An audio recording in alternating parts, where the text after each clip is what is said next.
थे दोस्तों, study for UPSC में हम लोग पॉलिटी पढ़ रहे थे और आज जो है ना पॉलिटी का 12वां नंबर लेक्चर है। लेक्चर छोटा छोटा होता है, देखने का कोशिश कीजिए एक बार कि कितना पढ़ाया जा रहा है आपको। और इसमें हम ना समानता का अधिकार पढ़ रहे थे। ठीक, समानता के अधिकार में हम लोगों ने आर्टिकल नंबर 14 पढ़ लिया था डिटेल में, आर्टिकल 15 पढ़ लिए हैं और आर्टिकल नंबर 16 भी बहुत हद तक पढ़ा गया था। अभी हमको पढ़ना है जो बाद में जोड़ा गया था, आर्टिकल नंबर 16 4B। इससे 4A पढ़ लिए हम, देखते हैं। तो देखिए 16(4)B कहता है कि यदि किसी वर्ष आरक्षित पद खाली रह जाए तो उसे अगले वर्ष क्या करेगा कि जोड़कर भरा जा सकता है और इस दौरान 50% की सीमा का उल्लंघन किया जा सकता है। ये हम बताएंगे 50% सीमा अभी तुरंत। 50% सीमा का उल्लंघन, ये बात जो है 50% सीमा जो है का जो लिमिटेशन है आपको इंदिरा सहनी केस के दौरान लगाया गया था, इसकी चर्चा अभी हम लोग करेंगे। तो इसमें कहा गया है कि 50% सीमा का उल्लंघन हो सकता है और ये आपको जोड़ा गया था संविधान संशोधन 81वां है जो 2000 में हुआ था, उसके द्वारा आपको आर्टिकल नंबर 16B जोड़ा गया। ठीक, आगे बढ़ते हैं। अब देखिए हमने आर्टिकल नंबर 16 और आर्टिकल नंबर 15 बहुत ही डिटेल से अध्ययन किया, फिर भी आपको आर्टिकल 15 और 16 से कुछ मुद्दा उभर के सामने आता है। एक तो पिछड़ा वर्ग, आप देखिएगा कि 15(4) में और साथ ही साथ 16(4)A और B में आपको पिछड़ा वर्ग से रिलेटेड चर्चा मिलेगी। तो हम देखेंगे पिछड़ा वर्ग क्या होता है, इसका आधार क्या है। और बार बार हम लोग को 15 में 16 में आरक्षण भी देखने को मिलता है, जैसे यहाँ लिखा ना आरक्षित पद, तो ये भी आरक्षण का मुद्दा हम लोग बहुत ही डिटेल में पढ़ेंगे कि आरक्षण क्या है, नहीं है, इसमें लंबवत आरक्षण क्या होता है, क्षैतिज आरक्षण क्या होता है, इसे अच्छा मानना चाहिए कि नहीं। ठीक है ना, इसमें अपना राय भी हम देंगे, है ना, इसके पक्ष में तर्क, इसके विपक्ष में तर्क और अपना राय क्या हो सकता है वो भी दिया जाएगा। तो शुरू करते हैं पहले पिछड़ा वर्ग के बारे में। ठीक, आप लोग उम्मीद है नोट बना रहे होंगे। अब देखिए पिछड़ा वर्ग की जब बात कीजिएगा तो पूछा जाएगा क्या इसको संविधान में परिभाषित किया गया है क्या, तो हमारा आंसर होगा नहीं, स्पष्ट परिभाषित नहीं किया गया है। ठीक है, लेकिन शब्द की चर्चा है बैकवर्ड क्लासेज के रूप में। अगर आप देखिएगा आर्टिकल नंबर 15(4) में, तो वहाँ पे सामाजिक एवं शैक्षिक रूप से पिछड़े वर्ग की चर्चा है। 16(4) में भी आप देखिएगा तो बैकवर्ड क्लास की चर्चा करता है और आर्टिकल नंबर 340 बहुत BBI जहाँ पे बैकवर्ड क्लासेस की भी चर्चा है। तो सिर्फ संविधान में सिर्फ शब्द की चर्चा है, परिभाषा नहीं है। अगर आपसे ऑब्जेक्टिव में क्वेश्चन पूछ दे कि हमारे संविधान में पिछड़ा वर्ग की स्पष्ट परिभाषा है, तो आंसर होगा नहीं। ठीक, अब देखिए आर्टिकल नंबर 340 की जब हम बात करते हैं तो इसमें न राष्ट्रपति को अधिकार दिया गया है कि वे पिछड़े वर्ग की स्थिति की जांच के लिए एक आयोग को गठित कर सकता है या कर सकते हैं।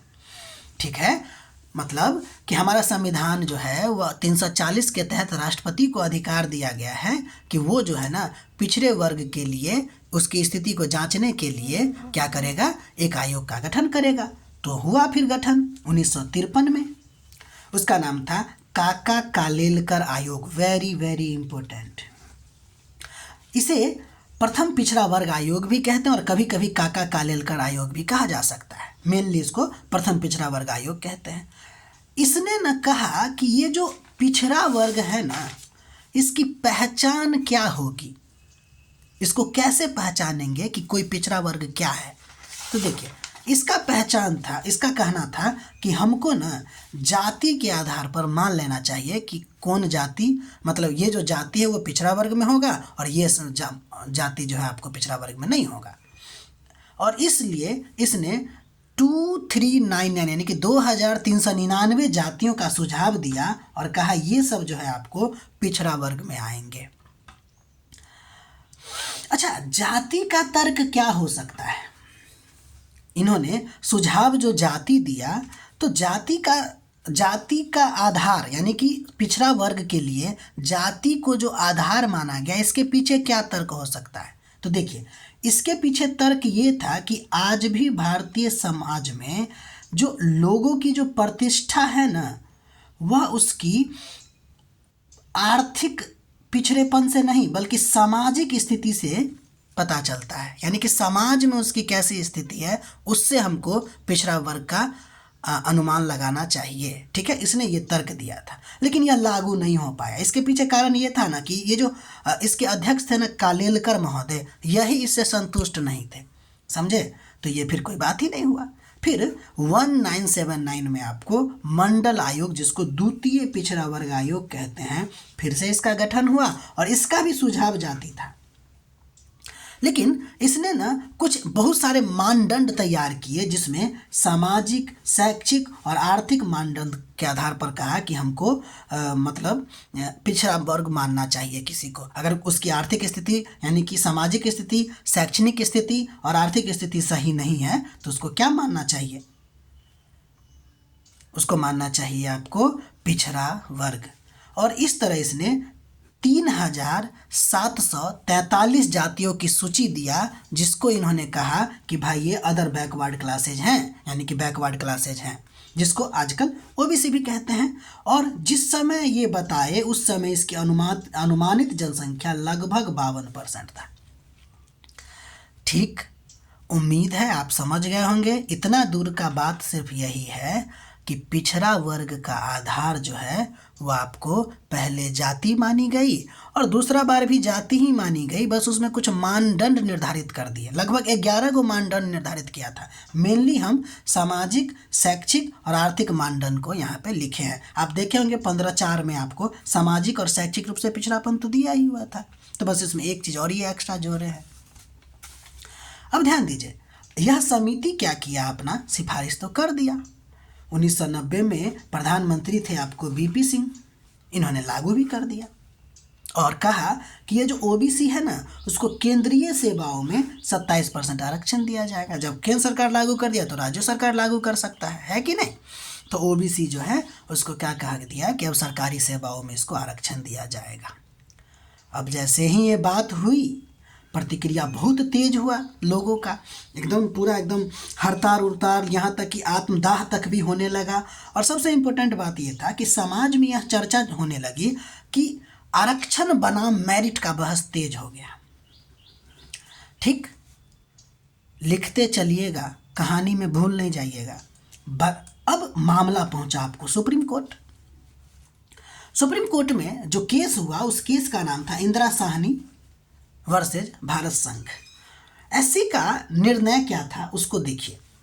एससी ने यानी सुप्रीम कोर्ट ने कहा कि भाई आरक्षण जो है ना, पहली बात तो ये मुद्दा उठा कि क्या आरक्षण अवसर की समानता का विरोधी नहीं है क्या? तो सुप्रीम कोर्ट कहा कि नहीं, आरक्षण जो है अवसर की समानता का विरुद्ध नहीं करता। क्यों? क्योंकि यह सामाजिक रूप से असमान लोगों के लिए समानता लाने का एक वास्तविक माध्यम है आरक्षण। ठीक है, जैसे अगर एग्जाम्पल के लिए हम बात करें कि जैसे मान लीजिए कि समाज में हम सभी को ना, समाज में जितने भी लोग हैं सबको हम आगे बढ़ने के लिए एक सीढ़ी देते हैं। ठीक है, एक सीढ़ी उसको दिया गया कि लो भाई इससे आगे बढ़ के छत पे जाओ, लेकिन उतना ही ऊंचा है जमीन से लगा हुआ जिससे कि आप छत पे पहुंच सकते हैं।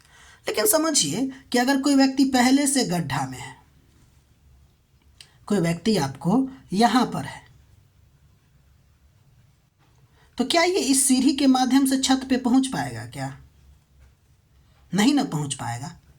इसलिए आरक्षण जो है ना वो जरूरी है। सुप्रीम कोर्ट का ये कथन था। आगे देखिए, इन्होंने फिर बात उठा कि क्या जाति को आधार बनाया जा सकता है क्या आरक्षण के लिए? तो सुप्रीम कोर्ट ने कहा हाँ भाई बनाया जा सकता है, क्योंकि हमारे यहाँ संविधान कहता है कि मुख्य पिछड़ापन क्या है, सामाजिक और शैक्षणिक। इसीलिए जाति, और हमारे यहाँ जो पिछड़ापन का मुख्य आधार वो जाति ही तो है। जाति के आधार पर ही सामाजिक पिछड़ापन निर्धारित किया जाता है। ठीक है ना? अब देखिए 3rd नंबर बात क्या है, उन्होंने कहा कि देखिए ओबीसी को आप आरक्षण तो दीजिए, लेकिन कम से कम क्रीमी लेयर को इससे बाहर रखिए। क्रीमी लेयर के बारे में डिटेल से अध्ययन करेंगे, आगे पढ़ेंगे। फिलहाल एससी का निर्णय ये सब था। किसको लेकर? आरक्षण को लेकर। ठीक, अब देखिए फिर उन्होंने कहा कि कुल आरक्षण जो है वह सामान्यतः 50% से अधिक नहीं होना चाहिए। याद है पिछला में हम आपको बताए थे कि 50% से अधिक का सीमा का उल्लंघन आपको किया जा सकता है ना। तो यहीं पर इंदिरा गांधी में ही इंदिरा साहनी केस में ही कहा गया था कि आरक्षण की सीमा को 50% से अधिक नहीं होना चाहिए, लेकिन आपको 81वां संविधान संशोधन कर दिया गया और कहा कि अब इसमें हो सकता है उल्लंघन। ठीक, और कहा पदोन्नति में आरक्षण ओबीसी को नहीं मिलेगा। ध्यान दीजिएगा, यहाँ ओबीसी लिखा हुआ है, एससी एसटी को पदोन्नति में आरक्षण मिल सकता है, और वो हम आपको पहले बता चुके हैं।